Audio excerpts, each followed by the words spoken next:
look. That is a shark. That is a shark right there in the street.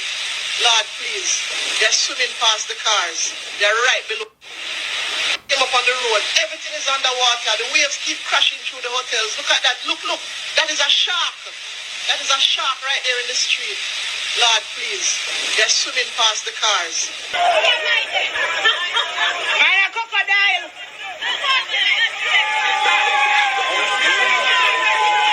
No fish now come up here so.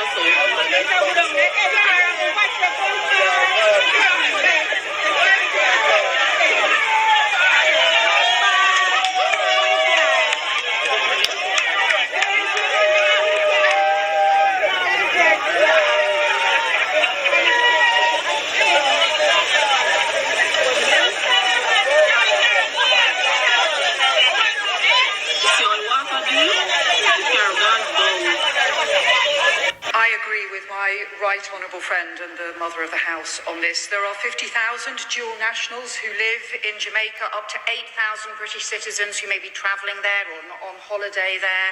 And we have very strong links between our communities, between the people of Jamaica and the people of Britain. That is why I spoke to the Jamaican Foreign Minister yesterday to offer our solidarity and support.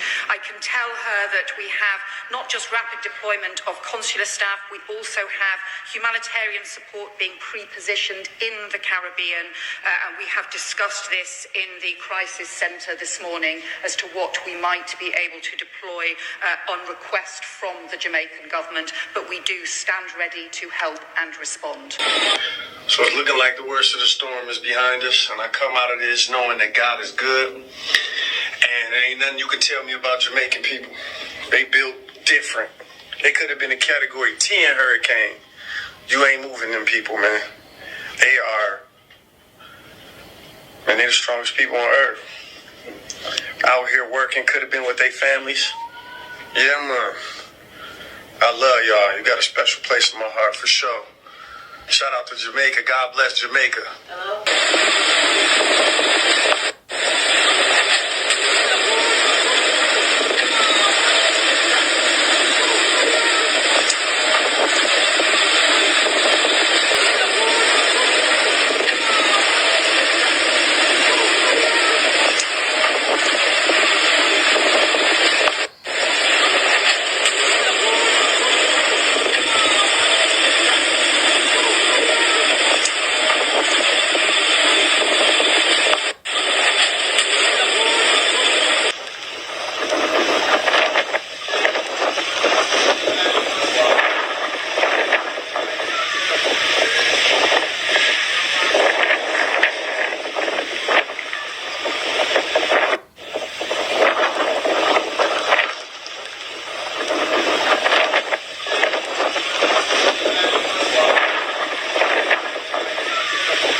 front of my gate that.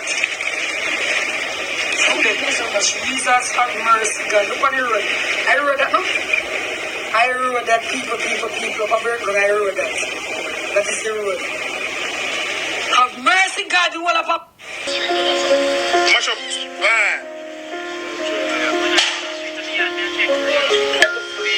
Mash up. Yo, how many bucks did I go there?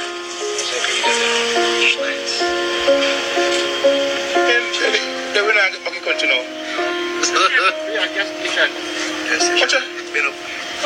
Watch out.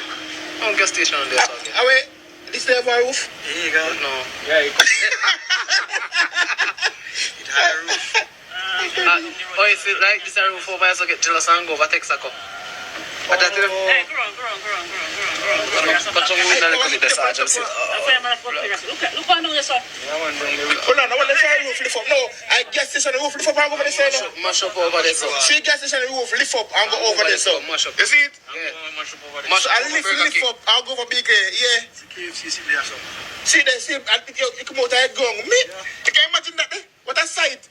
Come out of a gun, lift up and go over BK. Mighty God.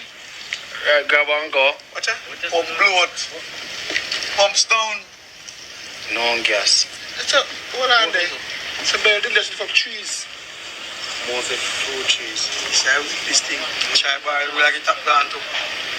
Mighty God. Walk. Mighty God. Walk on, boss. Walk on. I'm there. It's a roof gone. Hurry, this is gone. You whole lot of man mash up.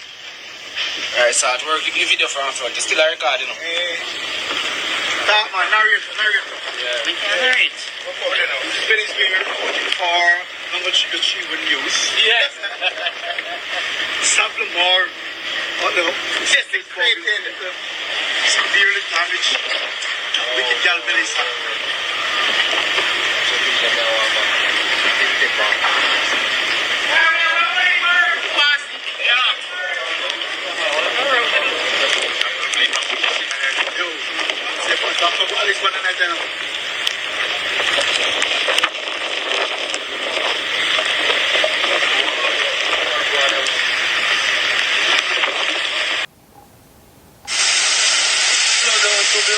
They're on a rescue mission, rescue mission. Please flood.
Alright, so as we all know, Hurricane Melissa passed through Jamaica, and it's not a pretty sight. It's not a pretty sight. We had a live discussion this morning where I said that the damage has not been fully assessed yet because a lot of places are inaccessible. A lot of what is to be seen has not been seen yet. There are still things that are uncovered. People are still coming to grips with what they are looking at. In many places in Jamaica, the place looks completely different. Don't get it twisted though. There are places in Jamaica where they were not so badly hit. So hopefully those places will lend a hand to the places that are badly hit. I saw a police department from St. Elizabeth saying that right now people are complaining a lot, but there's nothing they can do. They can't assist anybody. They can't help anybody. They can't move to go check out any complaints. They can't rescue anybody. They can't do anything because they have lost everything, all their resources. Could you imagine if your hospital lose all its resources, your police department loses all its resources, and everybody is stuck? That's what's going on in some places. So, the true extent of Hurricane Melissa to the island of Jamaica is still being revealed slowly. In many places, there is no power, no phone coverage. Much of the country is isolated, and so information is just trickling through, slowly coming through, right? Three-quarters of the country had no electricity overnight, while the numbers of people who are injured or perhaps dead have not begun to be counted yet. So far, we have heard, I saw three different news headlines where it said two persons were found dead in St. Elizabeth after the storm left. And then the next hour or two, an update to that news said a third person was found. And then about an hour after that, it said a fourth person was found. So obviously, they're going to be finding, or the possibility is there that they'll be finding more people. People are missing, people are looking for their family members, people are trying to get in touch with family members that they're not reaching. So people don't know if it's because power lines are down and if because communication is cut or if it's because their family members are deceased. It all has to be worked out. It doesn't look good on the ground right now in Jamaica. And I don't want to paint a scary picture, but a lot of places in Jamaica, it was a total catastrophe. You know, it was a catastrophic event. It was a five. The hurricane came in at a 5, and that's like the most powerful Jamaica has ever been hit by. So many parts of Jamaica's western side are still right now are very much underwater, with homes destroyed by strong winds after the hurricanes tore across the island again with catastrophic force. There are many videos out there where you can see people losing their property. I saw houses crumbling. I saw cars being swallowed up by water. You know, it it was bad. In many places it is bad. So BBC had people on the ground in Jamaica along with many other news entities from outside of the country. And it goes like this. As wind and rain lashed through the night, one local official said that the destruction resembled a scene of the apocalypse movie. With communications crippled, the true scale of the disaster remains unknown. Prime Minister Andrew Holness declared the island a disaster area late Tuesday, warning of devastating impacts and significant damage to hospitals, homes, and businesses. So, although no deaths, well, 4 deaths have been confirmed so far. Montego Bay Mayor Richard Vernon was talking to BBC News, said that his first task at daylight would be to check if anybody in his constituency has died. Hurricane Melissa, that just passed through, the strongest storm to strike Jamaica in modern history. It barreled across the country on Tuesday, leaving behind a trail of ruins. So, at its peak, the hurricane sustained winds of 185 miles per hour.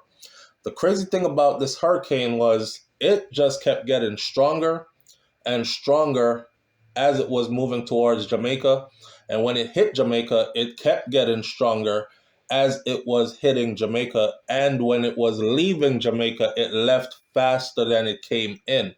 Usually, a hurricane will hit and then a hurricane will lose some of its strength as it leaves the island.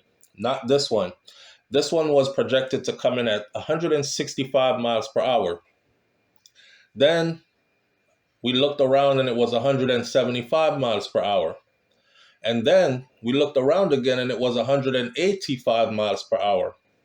It was stronger than Hurricane Katrina, which devastated New Orleans in the USA in 2005 and killed over 1,000 people. So stories of devastation are coming out right now. People have shared clips of some of the roads that became rivers, mudslides on the hills, roofs being ripped off buildings, palm trees and many other trees alike tossed like toothpicks, broken light poles, all that stuff. In the town of Black River on the southwest coast, police officer Warrell Nicholson, he was sheltering in a police station along with some local people despite the building suffering major damage in the storm. And he said, it's been devastating. It's been devastating. Further up the coast, you had Andrew Houghton Moncure was sheltering in a luxury hotel that he owns with his wife and their 20-month-old son. At the height of the hurricane, they barricaded themselves inside the shower area, which they had fortified with pillows and blankets, just in case. It was the most terrifying experience, especially with my son. You can imagine how panicked anybody is who had to go through this with a small child or a baby that was just born. You can run for yourself, but when you have an infant with you, it's a whole nother story. The pressure is so low, you struggle to breathe. And it just sounds like a freight train going over you, is what he told the news media. MP in Western Jamaica, meanwhile, said that it resembled a scene from the Apocalypse movie. He was speaking to Kingston-based journalist Kimon Francis of the Jamaica Gleaner. Francis described the night as stressful and intense, marked by relentless heavy rain and winds. You don't have a connection. You can't speak to people you normally speak to, she said. Across Jamaica's central parishes, Francis said that floodwaters rose to the roofs of two-story houses. Two-story houses were covered in water, completely submerged, where all you could see for some of them was just the top, the roof that was left exposed. Shout out to the Jamaica constabulary force who are working throughout the storm. Shout out to the Jamaica Fire Brigade who were out doing rescues. If it was not for the Fire Brigade rescuing some of these people in the midst of the storm, they would have died. For sure, they would have died. I saw one man in Manchester doing a interview, and he said he used to be able to swim, but he had a stroke not too long ago. So as much as he wanted to leave the property, he couldn't. And they have a two-story house. So everybody went on the second floor of that house, and it was 7 of them inside of the house, thinking even if the water comes up and it takes up the first floor, they'll be all right.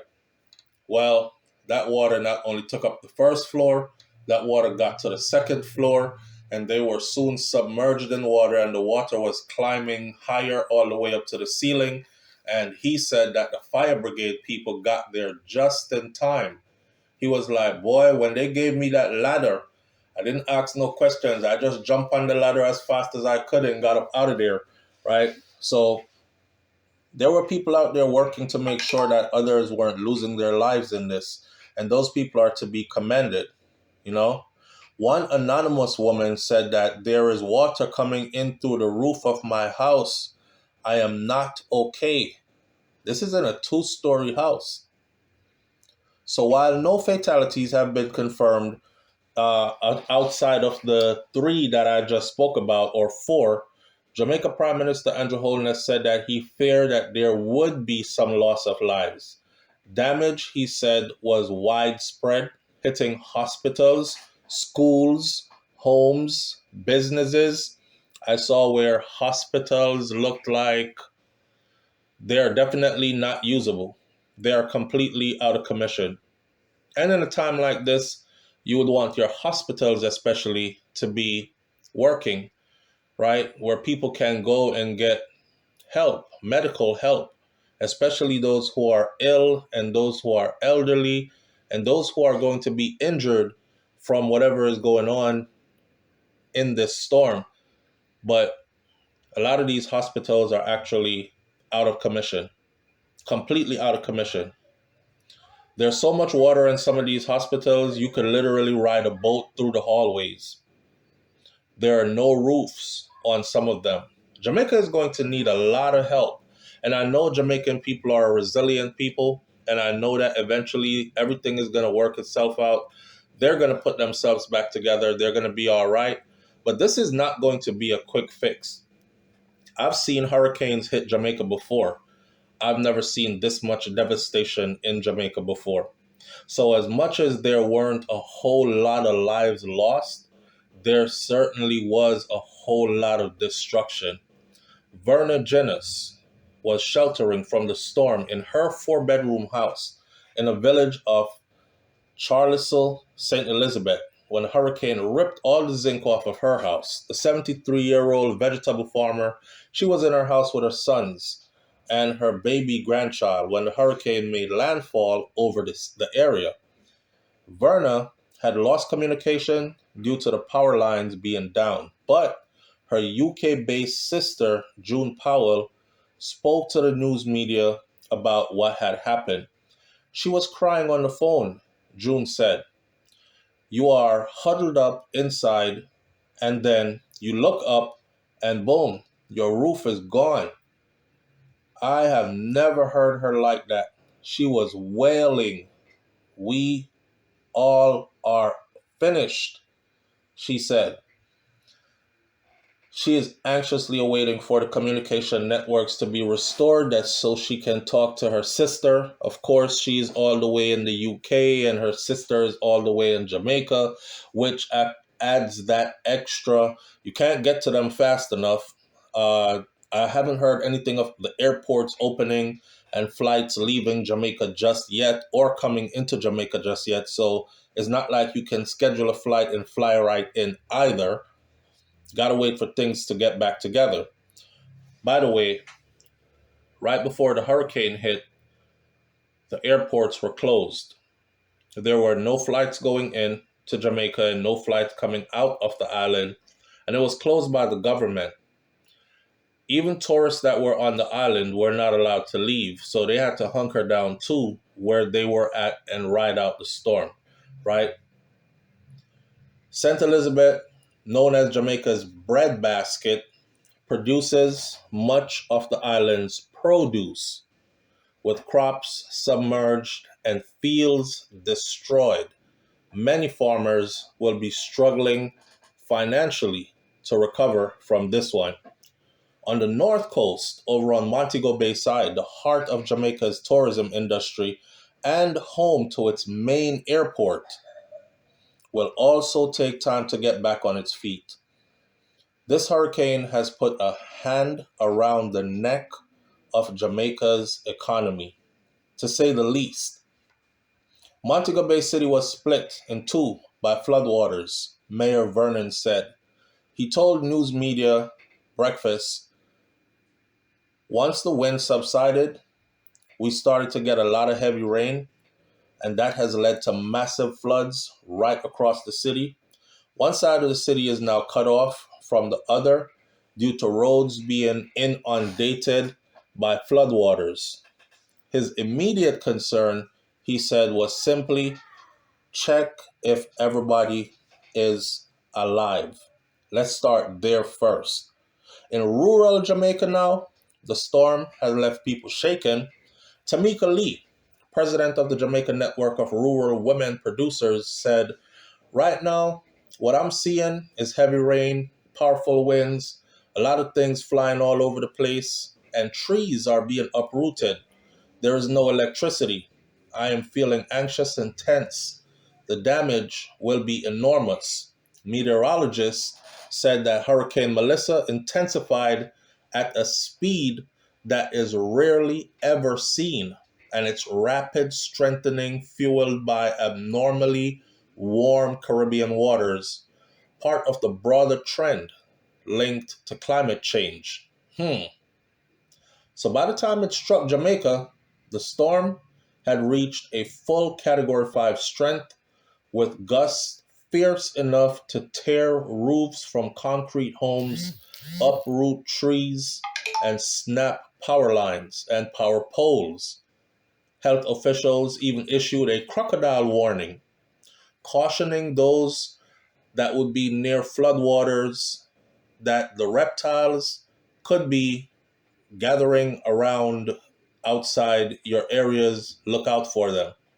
For thousands of tourists that were caught on the island, the storm brought terror and uncertainty. Of course, they were just there for a vacation, and then they ended up in one of the wickedest storms that Jamaica has ever seen.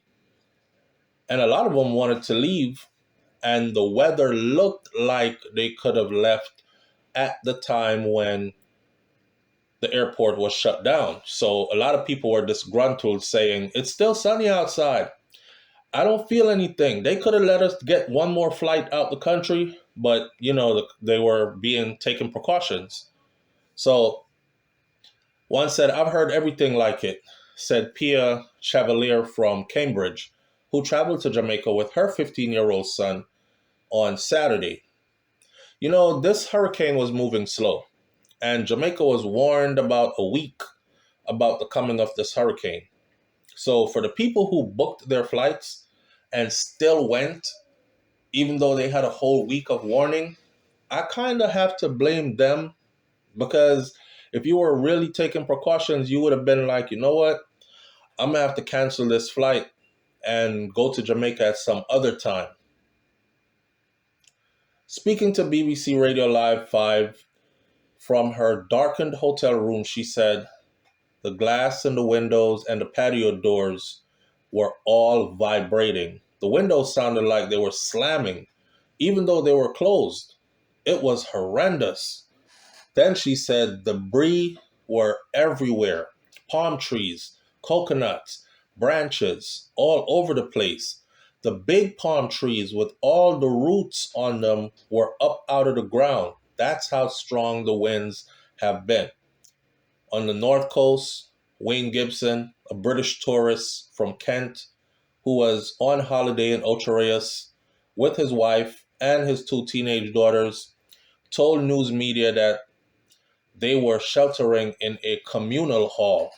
Kyle Holmes from Bolton, visiting Lucy in the Northwest, described the hotel as a disaster zone and said that he had no idea when they would be able to go home, meaning go back to the UK.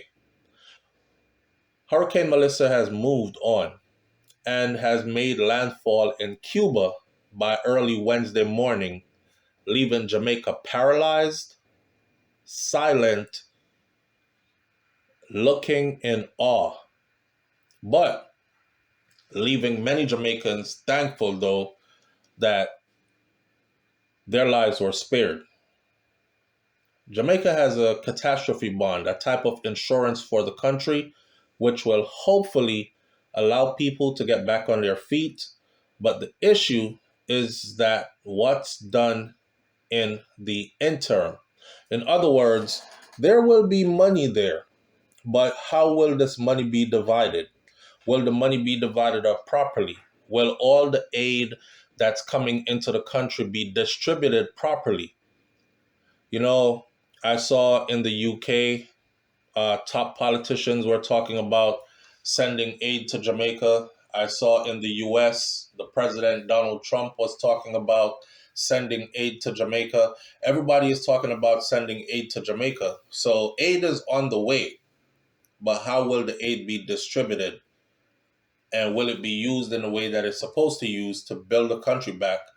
All the places that have been damaged, all the people that have lost so much. Some people have lost their entire homes. Some people have lost multiple vehicles, which were a part of their livelihood. So it's going to take a while. I know people are praying for a speedy recovery. There will be a recovery. The recovery this time, though, won't be so speedy.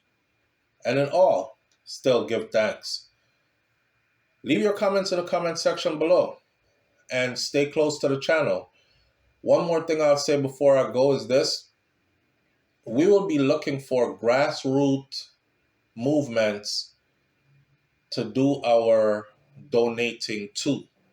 So we're not going to be looking for all the big companies, popular names that fly into places and are like, we're going to this place because they just had a earthquake. We're going to that place because we're trying to help them out. We're not going to be throwing our money into those. We're going to be throwing our resources, however we can help, right? As a platform, we're going to be throwing our money in the direction of people who are on the ground in Jamaica doing the work. So stay tuned for that. All right. Catch you on the next video. It's SouFLoTV. I'm out. Peace.